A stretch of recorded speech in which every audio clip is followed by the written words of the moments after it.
Hello student. आज जो topic के बारे में हम लोग पढ़ने जा रहे हैं, इस टॉपिक की अगर मैं बात करूँ ना तो it is my favourite topic. मेरा खुद का बहुत फेवरेट टॉपिक है। और जब भी मैं लिपिड ट्रांसपोर्ट्स या फिर जब भी मैं लिपोप्रोटीन के बारे में पढ़ती हूँ या फिर पढ़ाती हूँ, तो मुझे ऐसा लगता है कि दैट इज़ द अचीवमेंट। मेरे लिए बहुत हैप्पीनेस की बात होती है, या फिर बहुत नॉलेज या फिर बहुत ऐसा कुछ मुझे इस टॉपिक से मिलता है जो कि मुझे काफ़ी रिलैक्स करता है या फिर मुझे बहुत ज़्यादा सुकून मिलता है इससे। तो one of the my favourite topic of the biochemistry जिसका नाम है lipid transports and the lipoprotein.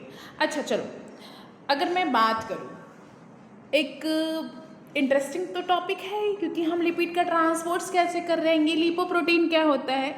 लेकिन इन सबसे पहले ना मैं कुछ सवाल जवाब करना चाहती हूँ। जैसे मैं अगर मान लो फॉर एग्जांपल दैट आप अपने घर पे बैठे हो और आपने क्या किया, 1 ग्लास ऑफ वाटर ले लिया। उस वाटर में आपने क्या किया, थोड़ा सा घी ले लिया या फिर तेल या फिर ऑयल, जो भी आपके घरों में फैट के रिलेटेड है, प्रेजेंट है, आपको उसमें क्या किए, घोल दिया आपने। ठीक है, तो बताओ घुलेगा क्या? हम ऑयल मतलब ऑयल को और वाटर को साथ में मिक्स कर सकते हैं? नहीं कर पाएंगे भाई, ऊपर की तरफ आ जाएगा। ऑयल जो है ऊपर की तरफ क्या करने लगता है, तैरने लगता है। तो ये तो बहुत सही बात है भाई। इसलिए ऐसा क्यों होता है? क्योंकि ऑयल जो है वाटर में मिक्स ही नहीं हो रहा है। मिक्स क्यों नहीं हो रहा है? क्योंकि हमारा जो लिपिड है वो कैसा होता है, हाइड्रोफोबिक नेचर्स का होता है। हाइड्रोफोबिक का मतलब क्या हुआ, hate of water. I hate, हमेशा हमारा लिपिड्स क्या कहता है, आई हेट अ वाटर। मुझे हेट है, मुझे नफरत है इस वाटर के मॉलिक्यूल से, मुझे इसके साथ बाइंड अप ही नहीं होना है। दैट इज इसकी वजह से वो मिक्स नहीं होता है। तो बताओ, जब वो मिक्स नहीं होगा तो हम इतना फैट खा रहे हैं, तो वो फैट हमारी बॉडी में ट्रांसपोर्ट ही कैसे हो रहा है? ये कैसे ट्रांसपोर्ट होगा? ये ट्रांसपोर्ट किसकी वजह से होता है? अब एक चीज़ बताओ, हमारा ब्लड, अगर जब हम अपने ब्लड्स की बात करते हैं, हमारे ब्लड्स का जो मेजर पार्ट होता है वो क्या होता है, वाटर होता है। तो जब वाटर का बना हुआ ब्लड है और यही ब्लड तो ट्रांसपोर्टर की तरह काम कर रहा है, तो भैया कैसे ये हमारे बॉडीज तक पहुँचेगा, ये लिपिड्स, ये फैट हमारी बॉडी तक कैसे पहुँचेगा? तो नेक्स्ट क्वेश्चन मेरे दिमाग में आता है कि अगर ब्लड में भी वाटर होता है और ये फैट वाटर्स में डिज़ोल्व नहीं होता है, फिर हम जो घी खाते हैं, बटर खा रहे हैं, ऑयल खा रहे हैं, या फिर समथिंग दैट जो फैटी चीज़ों को हम खा रहे हैं, वो हमारे बॉडी के डिफरेंट ऑर्गन तक पहुंच कैसे रहा है? तो आप लोगों में बहुत लोगों के दिमाग में आया कि अरे मैम, ब्लड के थ्रू ही तो जाता है, ब्लड ही तो पहुंचा रहा है। तो ब्लड में पहुंचा रहा है, लेकिन फैट तो ब्लड में डिज़ोल्व ही नहीं होगा, क्योंकि ब्लड की ज़्यादा अमाउंट से वाटर से बनी हुई है। तो फिर ब्लड कैसे कैरी करेगा उसको? तो इसका एग्जैक्टली जवाब होगा लिपोप्रोटीन। ठीक है, बॉडी ने फैट को ट्रांसपोर्ट करने के लिए, ठीक है, जैसे फैट हमने खाया, अब फैट को ट्रांसपोर्ट करने के लिए हमारी बॉडी ने एक स्पेशल तरीके का व्हीकल्स बनाया है। That's transport is known as a lipoprotein. इसको हम क्या कहते हैं, लिपोप्रोटीन कहते हैं। तो अब हम लोग ये जानेंगे कि ये लिपिड ट्रांसपोर्ट्स क्या होता है, ये लिपोप्रोटीन क्या होता है, ये लिपोप्रोटीन के types, chylomicrons, very low density of lipoprotein, intermediate density lipoprotein, LDL wise called in bad cholesterol, SDL wise called in good cholesterol. इन सब के बारे में हम लोग क्या करेंगे, जानेंगे। एक चीज़ और भी हम जानेंगे, दैट इज़ द, अगर ये ट्रांसपोर्ट नाराज हो जाए, इन फैट से उनका झगड़ा हो जाए, तो उस कंडीशन में क्या हमें कुछ बीमारियां हो सकती हैं, या फिर कौन सी डिजीज़ कॉज होती है आज की क्लास में हम लोग क्या करेंगे, पढ़ेंगे। तो अब हम शुरू करें। दैट इज, हम सब रोज खाने में ऑयल है, घी है, बटर है, मिल्क है, एग और ड्राई फ्रूट्स को कंज्यूम करते हैं। इन फूड्स में या तो फैट होता है या फिर लिपिड्स होती है।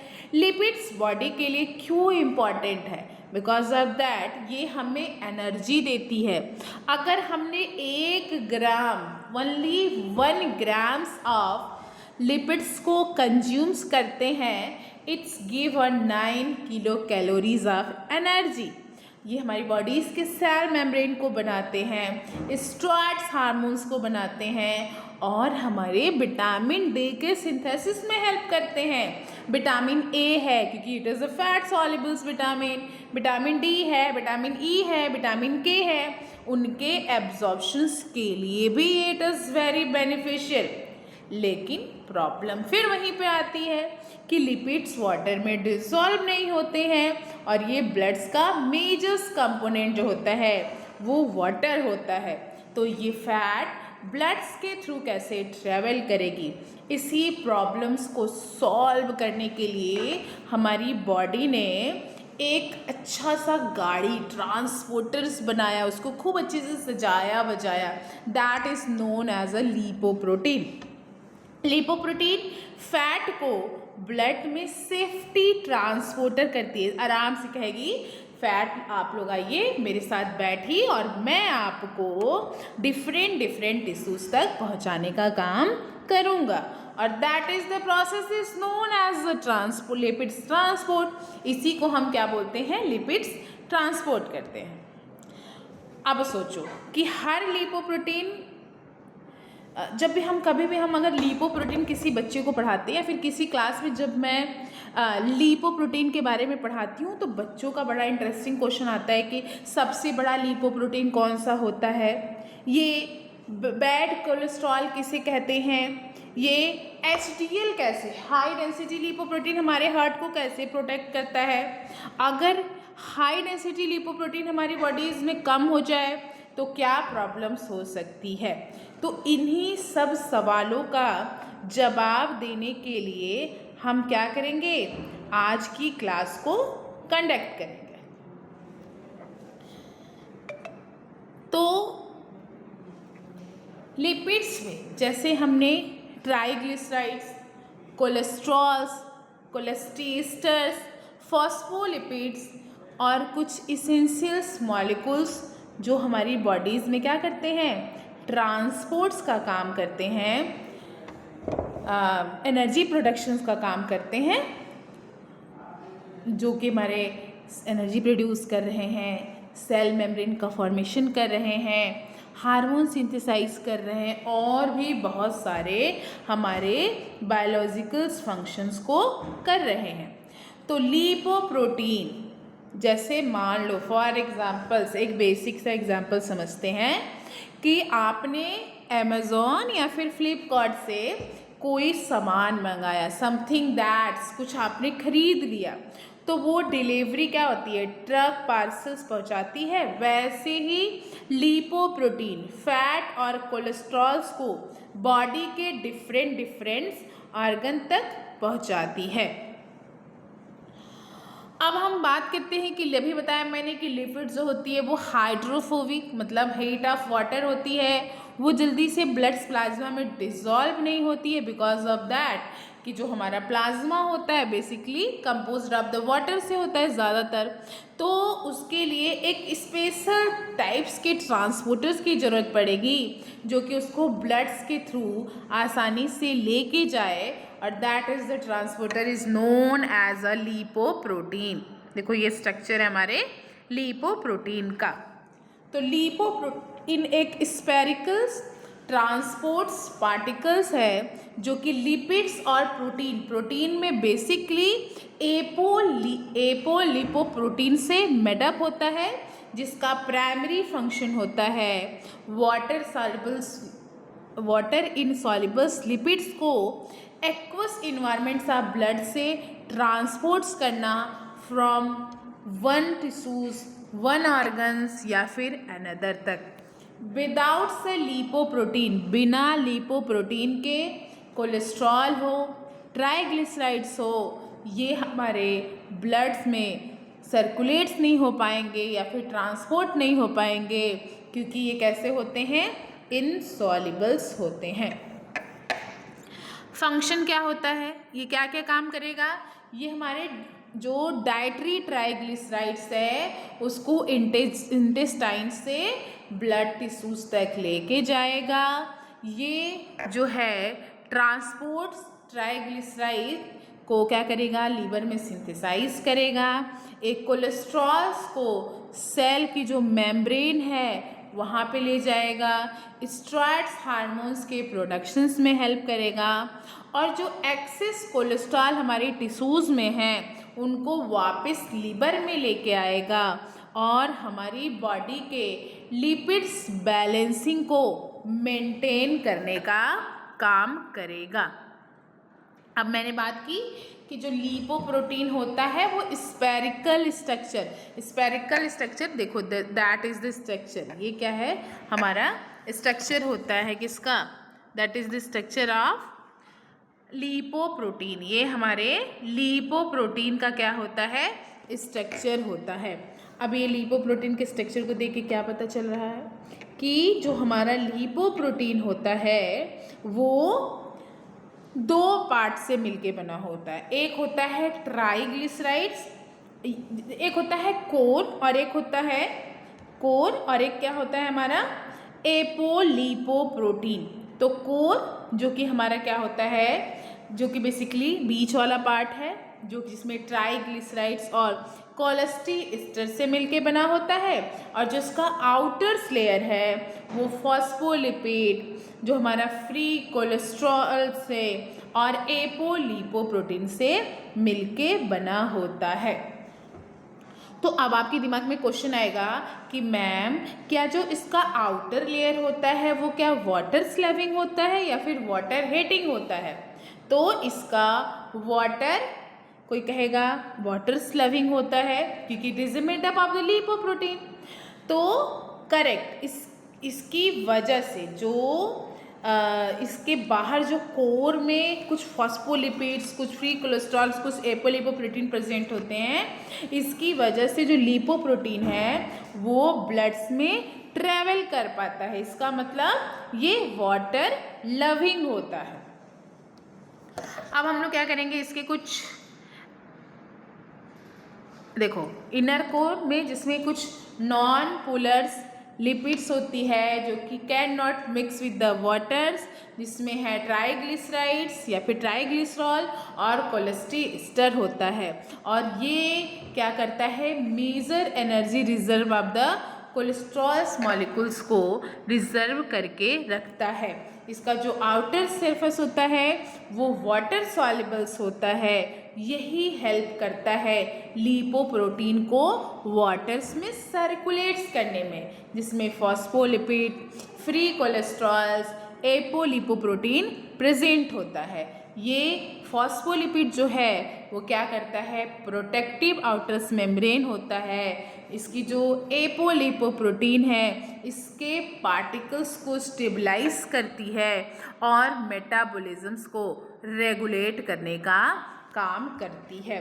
अब बहुत सुन लिया हमने एपोलिपोप्रोटीन। अब हम लोग जानेंगे कि व्हाट इज अ एपोलिपोप्रोटीन। एपोलिपोप्रोटीन क्या होता है?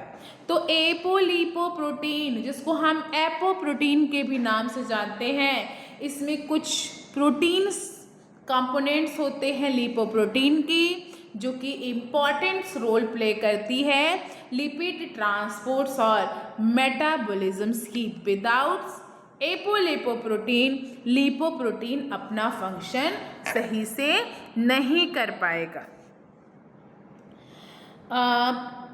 देखो, जो इसके फंक्शन होते हैं बेसिकली स्ट्रक्चरली सपोर्ट देता है एपोलिपोप्रोटीन। जो हमारी लिपोप्रोटीन है इसकी स्ट्रक्चर स्टेबिलिटी को मेंटेन करता है। एंजाइम्स एक्टिवेशंस, मतलब जो हमारा कुछ लिपोप्रोटीन है वो क्या करता है, एंजाइम्स के एक्टिवेशंस में हेल्प करता है, जिसमें एपोसी जो कि लिपोप्रोटीन लाइपोज को एक्टिवेट करता है, जिससे ग्लिसराइड्स हाइड्रोलाइज होती है into the fatty acids and the glycerols. फिर क्या होती है रिसेप्टर। कुछ एपोप्रोटीन जो होते हैं वो लिगेंड्स के साथ बाइंड होके, स्पेसिफिक सेल रिसेप्टर के साथ बाइंड्स होके उसको रिकॉग्नाइज्ड करके और सेल्स को अलाउ करते हैं to take up in the lipoproteins. Lipids transports को रेगुलेट्स भी करता है, मतलब एपोलिपोप्रोटीन जो है वो मूवमेंट्स ऑफ लिपिड्स मॉलिक्यूल्स और डिफरेंट लिपोप्रोटीन और बॉडी टिश्यूज को रेगुलेट्स करने का काम करता है। अब हम लोग क्या करेंगे, कुछ एपोलिपोप्रोटीन के बारे में क्या करेंगे, पढ़ेंगे। कुछ टाइप्स ऑफ एपोलिपोप्रोटीन पढ़ेंगे, जिसमें सबसे पहला है ApoA1। टाइप्स है इसके ApoA1 जो कि बेसिकली हाई डेंसिटी लिपोप्रोटीन में प्रेजेंट होता है और ये एक तरह का इसेंशियल है रिजर्व्स कोलेस्ट्रॉल ट्रांसपोर्ट्स के लिए। ApoB48 जो है वो सिर्फ काइलोमैक्रॉन में प्रेजेंट होता है और ये रिक्वायर्ड होता है काइलोमैक्रॉन के फॉर्मेशन की in the intestinal sales. ApoB100 जो कि very low density lipoprotein, intermediate lipoprotein और LDL में प्रेजेंट होता है और ये रिकॉग्नाइज्ड करता है लो डेंसिटी ऑफ लिपोप्रोटीन की और ये लो डेंसिटी लिपोप्रोटीन को डिलीवर्ड करता है cholesterol to the body tissue. अब ApoC1 जो कि एक्टिवेट करता है लिपोप्रोटीन्स लाइपेज को, जो कि बहुत इसेंशियल है ट्राइग्लिसराइड्स के ब्रेक डाउन में। ApoE जो कि प्रेजेंट होता है काइलोमैक्रॉन्स में और ये हेल्प करता है काइलोमैक्रॉन को लीवर रिसेप्टर के साथ बाइंड होने में फॉर रिमूवल ऑफ सर्कुलेशन। अब हम लोग देखेंगे कुछ types of lipoprotein, classification of lipoproteins के बारे में देखेंगे। अब अच्छा पहले जो हमने पढ़ा है अभी, जो हमने जितने भी लिपोप्रोटीन एपोप्रोटीन्स के टाइप्स पढ़े हैं ना, उसको एक बार हम क्या करते हैं ना, थोड़ा से अपनी तरीके से याद करते हैं। जैसे A1 qualities is always to the high density of lipoprotein। High density lipoprotein भाई गुड कोलेस्ट्रॉल है। जब कोई अच्छा इंसान होता है तो इट हैज़ टू द बहुत अच्छी अच्छी चीज़ें होती हैं, तो उसके पास A1 क्वालिटीज़ की एपोलिपोप्रोटीन प्रेजेंट होती है। फिर काइलोमैक्रॉन जिसके पास B48, कौन सा B48 काइलोमैक्रॉन्स प्रेजेंट होती है। LDL जिसके पास कुछ लो या फिर बैड कोलेस्ट्रॉल होते हैं ना, उनके पास 100 बहाने होते हैं, तो that is the B100 lipoprotein. ठीक है, अब उसके बाद ApoC2 जो कि हमारे LPLs को एक्टिवेट्स करती है। उसके बाद विटामिन ApoE जो होती है वो लीवर, ई से याद रखो, लीवर अपटेक में हेल्प करती है। तो अब मैं आपसे क्वेश्चन पूछती हूँ कि LDL में कौन सा एपोप्रोटीन प्रेजेंट होता है, जिसके जो बैड कोलेस्ट्रॉल हैज़ टू इन 100 आप बहाने, दैट इज़ द ApoB100। ठीक है, अब आपसे कोई पूछे कि गुड कोलेस्ट्रॉल्स में कौन सा एपोलिपोप्रोटीन प्रेजेंट होता है, good cholesterol has two in good quality of apolipoprotein, मतलब इसके पास A1 क्वालिटी ApoA1 प्रेजेंट होता है। ठीक है, अब हम लोग क्या करेंगे, टाइप्स को पढ़ेंगे, टाइप्स ऑफ लिपोप्रोटीन के बारे में डिस्कशन करेंगे, जिसमें आता है सबसे पहला हमारा काइलोमैक्रॉन। क्या आता है, काइलोमैक्रॉन, जिसको सबसे बड़ा लिपोप्रोटीन के नाम से जानते हैं, 100 nm का होता है। फिर आता है हमारा VLDL, very low density lipoprotein, जो कि लीवर में बनता है। ठीक है, 70 nm का होता है। फिर आता है हमारा इंटरमीडिएट डेंसिटी लिपोप्रोटीन, जो कि 40 nm का होता है। LDL जो कि लो डेंसिटी लिपोप्रोटीन 20 nm का होता है। और good cholesterol high density of lipoprotein is 10 nm। It is the types of A lipoprotein. ये किसके टाइप्स हैं, लिपोप्रोटीन के टाइप्स। अब हम लोग किसके बारे में जानेंगे, सबसे पहले हम लोग जानेंगे काइलोमैक्रॉन के बारे में। किसके बारे में, काइलोमैक्रॉन। देखो मैं आप लोगों से एक सवाल पूछती हूँ। सबसे पहले हम बात करेंगे किसके बारे में, काइलोमैक्रॉन के बारे में। तो मैं भाई काइलोमैक्रॉन से रिलेटेड आपसे क्वेश्चन पूछ सकती हूँ, पूछूंगी, ज़रूर पूछूंगी। अच्छा, कौन कौन सुबह शाम या फिर दोपहर किसी न किसी टाइम में पराठा खाया होगा, पूड़ी खाई होगी, बटर खाया होगा, मिल्क खाया होगा और पनीर खाया होगा। ठीक है, सबने खाया होगा, कुछ न कुछ समथिंग दैट खाया होगा किसी ने। तो बताओ, क्या इन सब खाने में फैट प्रेजेंट था? यस, प्रेजेंट था फैट इसमें। तो अब मेरा सवाल ये आता है कि ये जो हमने डाइटरी फैट्स खाए हैं, मतलब जो खाने में हमने फैट्स खाए हैं, क्या ये डायरेक्टली हमारे ब्लड्स के साथ डिज़ोल्व हो पाएंगे? नहीं हो पाएंगे, क्योंकि ये फैट क्या है, वाटर हेटिंग है। हमारा जो ब्लड है वो उसमें बेसिकली जो है वो वाटर्स कंपोजिशन से है। तो अब क्या होगा, नहीं होगा, तो बॉडी उस फैट को ट्रांसपोर्ट कैसे करेगी? तो बॉडी के इंटेस्टाइन के अंदर, बॉडी में इंटेस्टाइन्स के अंदर एक स्पेशस लिपोप्रोटीन बनाती है, जिसे हम क्या कहते हैं, काइलोमैक्रॉन कहते हैं। क्या कहते हैं? काइलोमैक्रॉन। अब हम बात टॉपिक पे आते हैं। तो काइलोमैक्रॉन बॉडी की सबसे बड़ी, मतलब लार्जेस्ट और सबसे कम डेंस, मतलब लिस्ट डेंस वाली लिपोप्रोटीन होती है। इसमें मेन काम होता है जो हमारा डाइटरी ट्राइग्लिसराइड, जो हमने खाने में फैट लिया है, उसको इंटेस्टाइन से बॉडी के डिफरेंट टिश्यू तक पहुंचाना। कहाँ तक पहुंचाना? बॉडी के डिफरेंट टिश्यू तक पहुंचाना। तो काइलोमैक्रॉन का काम ही है फैटी, जो हमने डाइटरी फैट्स खाए हैं उनको बॉडी ऑर्गन्स तक पहुंचाना। तो काइलोमैक्रॉन प्रेजेंट्स कहाँ पे होगा? तो काइलोमैक्रॉन स्मॉल इंटेस्टाइन के इंटेस्टाइनल इपिथेलियल सेल्स में कहाँ प्रेजेंट होगा? काइलोमैक्रॉन्स कहाँ प्रेजेंट होगा? स्मॉल इंटेस्टाइन के इंटेस्टाइनल इपिथेलियल सेल्स, जिसको बोलते हैं इंटेरोसाइट्स, वहाँ पे बनते हैं। क्या क्या कंपोजिशन होता है, क्या क्या प्रेजेंट होता है हमारे काइलोमैक्रॉन में? तो काइलोमैक्रॉन में सबसे ज़्यादा प्रेजेंट होता है ट्राइग्लिसराइड्स। कितना परसेंट प्रेजेंट होता है? 85 to 90% जो है वो ट्राइग्लिसराइड्स प्रेजेंट होता है, और थोड़े बहुत अमाउंट्स में कोलेस्ट्रॉल प्रेजेंट होता है। उसके साथ साथ फॉस्फोलिपिड प्रेजेंट होती है, और मोस्ट इम्पॉर्टेंट इसमें एपोलिपोप्रोटीन में एक होता है ApoB48, और ApoA जो होती है वो प्रेजेंट होती है।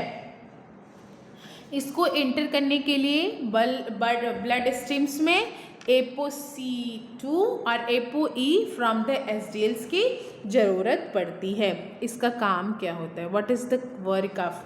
इसका काम क्या होता है? जैसे ही हम कोई फैटी फूड्स को खाते हैं, समझिएगा, जैसे ही हमने कोई फैटी फूड्स को खाया तो इंटेस्टाइन में डाइजेशन के बाद अब फैटी एसिड्स एब्जॉर्ब होते हैं। अब ये फैटी एसिड्स दोबारा किस में कन्वर्ट हो जाते हैं? ट्राइग्लिसराइड्स में कन्वर्ट हो जाते हैं, और ये ट्राइग्लिसराइड्स काइलोमैक्रॉन के अंदर, कहाँ पे? जैसे हमने क्या किया, डाइटरी फैट्स खाया, इंटेस्टाइनल सेल्स में गए, वहाँ पे क्या हुआ, ये ट्राइग्लिसराइड्स में कन्वर्ट हुए। अब ये ट्राइग्लिसराइड्स काइलोमैक्रॉन के अंदर क्या हो जाएंगी? पैक हो जाएंगी। और जैसे ही ये काइलोमैक्रॉन के अंदर पैक होंगी तो वो क्या होगी, फिर काइलोमैक्रॉन उसको कहाँ लेके जाएगी? लिम्फेटिक सिस्टम में। कहाँ पे? लिम्फेटिक सिस्टम में इंटर करेगी, फिर वो ब्लड स्ट्रीम में आते हैं, मसल्स और एडिपोज टिश्यू तक फैट पहुँचता है। अब ब्लड में क्या प्रेजेंट होता है? लिपोप्रोटीन लाइपेज एंजाइम्स प्रेजेंट होती है, जो कि ट्राइग्लिसराइड्स को तोड़ के फैटी एसिड्स और ग्लिसरॉल्स बनाते हैं। ये फैटी एसिड्स मसल्स में एनर्जी के लिए यूज़ होता है और एडिपोज टिश्यूज़ में स्टोर होने के लिए यूज़ होता है। बच्चा हुआ जो काइलोमैक्रॉन है वो वापस कहाँ पे चला जाता है, लीवर में चला जाता है। अब हम लोग क्या करेंगे, इसके फंक्शंस के बारे में जानेंगे। देखो इसका जो फंक्शन होता है बेसिकली, जैसे ही हमने क्या किया, फैट को खाया तो फैट कहाँ पे चला गया, इंटेस्टाइन, डाइजेशन के बाद एब्जॉर्प्शन हो गया और with the help of chylomicron lymphatic system में एंटर किया, ब्लड स्ट्रीम्स में आते हैं और मसल्स के एडिपोज टिश्यू में जाके क्या हो जाते हैं, स्टोर हो जाते हैं। अब मान लो किसी भी वजह से हमारा जो काइलोमैक्रॉन है वो क्या हो जाए, बहुत ज़्यादा हो जाए। किसी वजह से अगर ब्लड में काइलोमैक्रॉन बहुत ज़्यादा हो जाएगा तो क्या होगा, हाइपर ट्राइग्लाइसिडीमिया हो सकती है, पैनक्रिएटिक्स हो सकती है और मिल्की प्लाज्मा जैसी प्रॉब्लम्स देखने को मिल सकती है। तो अब मैं आप लोगों से क्वेश्चन पूछूं कि हमारी बॉडी में जो हमने सुबह सुबह पराठा खाया था वो सबसे पहले कहाँ गया और किसने ट्रेवल कराया, तो लिपोप्रोटीन में जो फर्स्ट है काइलोमैक्रॉन, वो क्या करेगा, यहाँ से वहाँ ट्रांसपोर्ट कराने का काम करेगा। अब हम लोग जो है एक और लिपोप्रोटीन, अब हम लोग जानते हैं थोड़ा से, ये जो भी हमने नाम लिया था कि ब्लड में क्या प्रेजेंट होता है, लिपोप्रोटीन्स लाइपेज प्रेजेंट होती है। तो ये लिपोप्रोटीन्स लाइपेज क्या होता है, तो देखो लिपोप्रोटीन्स लाइपेज एक ऐसी एंजाइम्स है जो हमारा एंडोथेलियम ऑफ एडिपोज टिश्यूज या फिर स्केलेटन मसल्स या फिर कार्डियक मसल्स है उसके साथ क्या हो जाती है, अटैच्ड हो जाती है और इसका काम है ट्राइग्लिसराइड्स को हाइड्रोलाइज करना, फ्री फैटी एसिड्स और ग्लिसरॉल्स में कन्वर्ट्स करना। आप प्रोडक्ट का फैट क्या होगा, फैटी एसिड जो कि मसल्स में जाएगी एटीपी प्रोडक्शंस के लिए और एडिपोज टिश्यूज में जाएगी फॉर द ग्लिसराइड्स की तरह स्टोर हो जाएगी। जो ग्लिसरॉल है वो ट्रांसपोर्ट टू द लीवर हो जाएगा जिसका यूज़ हम ग्लूकोनियोजेनेसिस ट्राइग्लिसराइड्स में करेंगे। लिपोप्रोटीन लाइपेज जो है वो एक्टिवेट किसके थ्रू होती है, तो वो एपोसी2 के थ्रू क्या हो जाती है, एक्टिवेट हो जाती है। इंसुलिन पे क्या इफेक्ट पड़ेगा, तो इंसुलिन इंक्रीज होते ही लिपोप्रोटीन लाइपेज जो है एक्टिवेट हो जाती है एडिपोज टिश्यूज में और वो प्रमोट्स करने लगती है फैट के स्टोरेज को आफ्टर द मील। अब हम अगर काइलोमैक्रॉन रेमनेंट्स की बात करें तो आफ्टर लिपोप्रोटीन्स लाइपेज रिमूव होने के बाद अप्रॉक्सीमेटली 90% ट्राइग्लिसराइड जो है वो क्या करती है, द काइलोमैक्रॉन्स बिकम्स मच स्मॉलर और इस छोटे छोटे पार्टिकल्स को हम काइलोमैक्रॉन्स रेमनेंट्स के नाम से जानते हैं, जिसमें कुछ कोलेस्ट्रॉल प्रेजेंट होगा, कुछ एपोई प्रेजेंट्स होगा, कुछ ApoB48 प्रेजेंट्स होंगी और इस रेमिनेंट्स को हम रिकॉग्नाइज्ड करेंगे बाय द लीवर रिसेप्टर जिसमें बाय द ApoE और हम उसको रिमूव करेंगे फ्रॉम द सर्कुलेशन। कल हम लोग पढ़ेंगे very low density of lipoprotein के लिए। आज की क्लास यहीं पे, see you in the next day with the next topic.